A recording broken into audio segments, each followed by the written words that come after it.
වැටෙන්නේ. කරනවා නම් අවුලක් නැහැ. ගෙදර ගිහලා කරන්නේ නැහැ නේ. දැන් පන්ති නෑ. එහෙම තමයි මිනිස්සුන්ට ඉතින් වැඩ තියෙනවා තමයි. මිනිස්සුන්ට පන්ති තියෙනවා. ඒවා තියෙනවා. ඉගෙන ගන්න කාලේ කෙටිනේ. මහා කාලයක් නැහැ ඉගෙන ගන්න.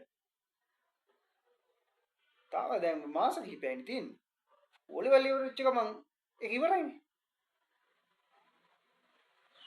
ඕලෙවල් ඉවරෙච්ච ගමන් එක්කෝ ඊට පස්සේ තීරණය කරන උසස් පෙළ කරනවද කියලා.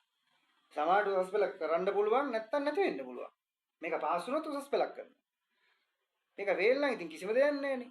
ඒ දැන් උදේට දෙපාරක් කරොත් එතකොටත් ඒ රස්සාවට යන්න මොකක් හරි අවුලක් තියෙනවා. මෙහෙමයි ඉතින් පෞද්ගලික අංශයේ රස්සාවකට එහෙම අර දෙපාරක් කරන එකේ එහෙම ලොකු බලපෑමක් නැහැ.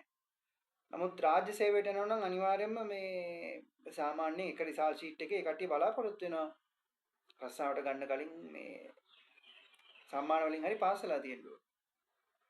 නැත්නම් ඉතින් සාමාන්‍යයෙන් රිජෙක්ට් කරනවා මේ ඇප්ලිකේෂන් එක උනත් රිජෙක්ට් වෙනවා. දැන් උසස් අධ්‍යාපනය දැන් ඔයා ඩිග්‍රියක් එහෙම කරලා තිබ්බනම් සමහර විටක ඒකේ බලපෑමක් නැතිව ඇති. මම ඒ තරම් ලොකුවට මම කියන දන්නේ නැහැ. දෙපාරක් කරලා කැම්පස් යනවා. පුළුවන්. කිසි ප්‍රශ්නයක් නැහැ. මගේ යාළුවෙක් ඉන්නවා. එතකොට කියන්නේ S එකක් එහෙම අරන් යන්න පුළුවන්. කැම්පස් එකට. මෙහෙම දැන් කැම්පස් එකේ තියෙන එක එක මේ පාඨමාලා තියෙනවා. ඒ සමහර ඒවාට දැන් එයාලා රිසල්ට් එක ඉල්ලලා තියෙනවා. කියන්නේ මේ කැම්පස් එකෙන්ම කියලා තියෙනවා මේ රිසල්ට් එක ඕන. සමහර ඒවා ඉල්ලනවා මේ ඉංග්‍රීසි වලට B එකක් ඕන. ඒ කියන්නේ O level විභාගේ B එකක් ඕන. සමහර ඒවා ගණිතයට C තියෙන්න ඕන. ඒ සමහර ඒවා තියෙනවා. සමහර පාඨමාලා වලට ඒක අදාළ නැහැ. උසස් පෙළ ප්‍රතිඵලය මත යන්න පුළුවන්. එහෙම තියෙනවා. දැන් වාස්තුවේදී මට මතක විදියට මට මතක නෑ ලොකුවට. නමුත් ඒ කියන්නේ කැම්පස් පොත් දැන් ඉතින් බලන්නේ නෑනේ. වාස්තුවේදී කියලා පාඨමාලාවක් තියෙනවා මොරටු විශ්වවිද්‍යාලේ.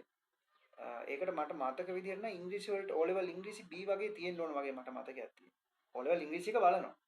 ඒ වගේ පාඨමාලා කිහිපයක් තියෙනවා මේ ගණන් වලට මේක ඕන එහෙම කියලා බලනවා. එහෙම තියෙනවා නේ නායක. නමුත් මගේ යාළුවෙකුත් ඉන්නා ඒ විදිහට දැන් මේ මට මතකද හොරණ ශ්‍රීපාලි කැම්පස් එකේ. එයා සංගීතය මොනවාරි තමයි මම කරේ නම් එයා ගණන් වල ටෙස්ට් එකක් හරි මොනවාරි තියෙන්නේ. ඒ වුණාට එයා කැම්පස් උත් ගියා. එයාගේ ඩිග්‍රියක් ගත්තා.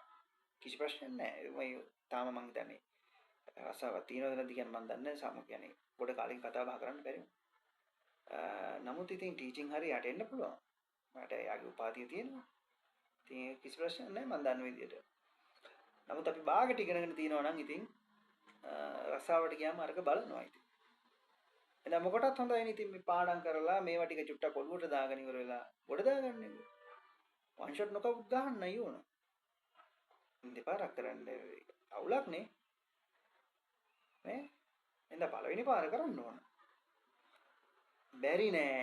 දැන් පටන් ගත්තොත් පුළුවන් මෙහෙමයි දැන් ඔයාගේ ජීවිතේ ඔයා කොච්චර ලොකු කැපකිරීමක් කරනවද කියන්නකෝ. ඒ කැපකිරීමේ ප්‍රමාණයට ඔයාලට රිසල්ට් එක හම්බ වෙනවා. ඒක තමයි හැටි. ඔයා වැඩිපුර මහන්සි වෙනවා නම් ඔයාලට හොඳ රිසල්ට් එකක් හම්බ වෙනවා. ඒකට මේ මාස 2ද මාස 3ද කියන එක නෙමෙයි බලපාන්නේ. ඔයා ඒ වැඩි ඇස්සට බැහැලා ඔයා කොච්චර ඒකට කැප වෙනවද කියන එක. දැන් මිනිහෙක් ගිහිල්ලා අපි හිතන්නකෝ මේ මම ඔයාට කියලා දෙනවා පීනන්න. මෙහෙම තමයි පීනන්නේ. මගේ අත් දෙක මෙහෙම ගහන්නේ. මම ඔයාලට මෙතන ඉඳන් කියලා දෙන්න. මට පුළුවන් කියලා දෙන්න. කිසි ප්‍රශ්නයක් නෑ මට කියලා දෙන්න. මට පීනන්න පුළුවන්. ඉතින් මම කියලා දෙනවා. මෙහෙමයි පීනන්නේ. කකුල් දෙක මෙහෙම තියාගන්න ඕන මෙහෙම කියලා මම දැන් කියලා දෙනවා. දැන් ඔයා හොඳට අහගන්න. ඔයා වතුරට බහින්න නැතුව ඔයාට පීනන්න ඉගෙන ගන්න බෑනේ. මම කිව්වට ඔයා ඒක බහලා බලන්න ඕන. ඔයා ප්‍රායෝගිකව ඒක අත්විඳින්න ඕන. ඔයා පීනලා බලන්න ඕන. පීනලා බැලුවොත් තමයි ඔයා දන්නේ. පීනලා බැලුවොත් නේ ඔයා දන්නේ පීනන්න පුළුවන් කියලා. ඔයා දැන් මගෙන් හොඳට අහගෙන පාඩම හොඳට අහගෙන පීනන එක ගැන පාඩම හොඳට අහගෙන ඔයා ඉන්නවා ඉතින් හොඳට ඉන්නවා. හරි මට පීනන්න පුළුවන්. දැන් මම ඔක්කොම දන්නවා. තියරිය දන්නවා. මෙහෙම තමයි පීනන්නේ. අත තියාගන්න ඕන මෙහෙම. වම දැම්මොත් දකුණු ඊළඟට දාන්න ඕන. ඔයා දන්නවා. දැනගත්තට වැඩක් නැහැ. ඔයා ඒක යෙදිලා නැහෙනේ. ඕකේ ප්‍රශ්න වෙන්නේ ඔයාව ගිහලා කවුදරි දානවා මුහුදකට හරි කොහෙට හරි. එතකොට තමයි වැඩේ තේරෙන්නේ. ඔයා ඉගෙන ගත්ත දේ ඔයා භාවිතා කරලා නැහැ. භාවිතාවක් නැතිවද භාවිතාව නැත්තම් අපිට වැඩ කරන්න බෑනේ. දැන් මේ අපි කට කැඩෙනකන් කියන්නේ දැන් මේක කරපල්ලා. දැන් මෙතන ඉගෙන ගන්න එක අපව ගෙදර ගිහිල්ලා බලපල්ලා. හේතුවක් ඇතුව. හේතුව මෙතන කරා කියලා දැන් මෙතනින් මට දෙන්න පුළුවන් දැනුම සීමිතයි. අපි සීමිත දෙයක් මේ දෙන්නේ. මේ අපේ කාල ප්‍රමාණයට අපි පොඩි දෙයක් මේ දෙනවා. එවැනි ඔයාගේ අතේ තමයි ලොකු වගකීමක් තියෙන්නේ. ඔයාට මේ මාස ගන්න හොඳටම ඇති.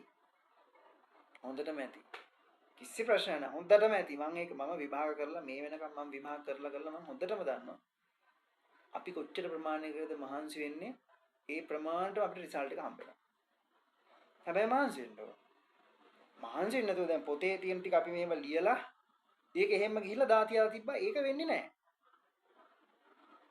හරිද? මහන්සි වෙන්න ඕන. පුළුවන් තරම් මහන්සි වෙන්න ඕන. අපේ මොලේ කැපැසිටි එක හරි වැඩිනේ බං.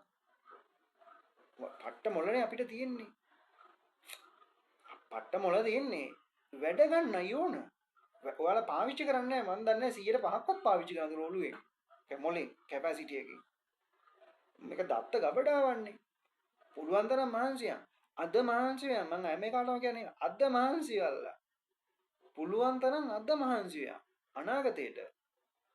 අද හාන්සිලා ඉන්නවනේ. අනාගතේ පට්ට විදියට මහන්සි වෙන්න ඕන.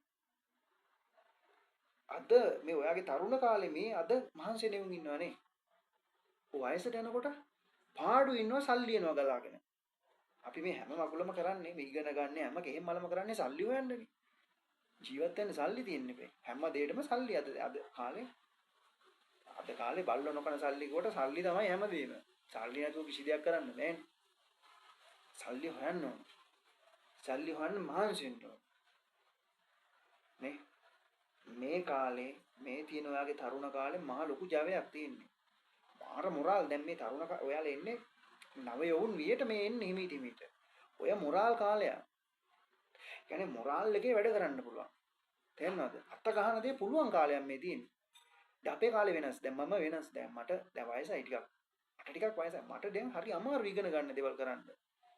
මට ලොකු කියන්නේ එෆර්ට් එකක්. ඒ කියන්නේ ලොකු අර බලපෑමක් වගේ කියන්නේ හරි අමාරුවෙන් බලෙන් මේක දා ගන්න ඕන. මම ඉගෙන ගන්න දේවල් මම හරි බලෙන් මේ දා ගන්න ඕන. මට මගේ වයසත් එක්ක මතක හිටින ප්‍රමාණය අඩුයි. කල්පනා ශක්තිය ඒක හැටි. අපි තවත් වයසට යනවා. වයසට යන්න අපේ මොලේ තාමත් එහෙම කියන්නේ දුර්වල වෙන එක වෙන්නේ. තව දුර්වල වෙනවා. ඔයාලා මේ ඉන්නේ මේ මොරාල් තියෙන කාලේ. මොරාල් තියෙන කාලේ. හරිද? එහෙනම් මොරාල් එකට වැඩ කරගෙන යන්න. හරි? මොරාල් එකට හොඳට වැඩ කරන්න. ඔයාලට කොට දාන්න පුළුවන්. මේ මාස ගන්න හොඳටම ඇති මම කියන්නේ. හොඳටම ඇති වාට හොඳ රිසල්ට් එකක් දාන්න පුළුවන්. හැබැයි බහලා වැඩ කරන්න. බහලා වැඩ කරන්නේ නැත්නම් ඉතින් වැඩක් නැහැ. වැඩ කරේ නැත්නම් එස් එකක්වත් නැති තැනට එනවා ඊළඟට. එහෙනම් මේ ඔයාලා හොඳට මොරාල් එකකින් වැඩ කරන්න පටන් ගන්න. මොටිවේට් වෙන්න හැම වෙලේම. දුප්පත් මිනිස්සු තමයි බම් මේ ලෝකේ හොල්ලලා තියෙන්නේ. දුප්පත් මිනිස්සු. සල්ලිකාර පුතු එහෙම හොල්ලන්නේ නැහැ මේ ලෝකේ. හොල්ලන්නේ උන් ඉන්නවා තමයි. මට තැනකට ගියා නම් දුප්පත් වුන් සෑහෙන ලොකු තැන් වලට ගිහිල්ලා තියෙනවා. උන්ට මොරාල් තියෙනවා. සල්ලි හොයන ආසාව තියෙනවා. සල්ලි හොයන ආසාව වෙන්න ඕන. ආසාව ඇති කරගන්න. ආසාව ඇති වෙන පුළුවන්. ඔය ටික බලා ගන්න මේ වැඩේ හරියද?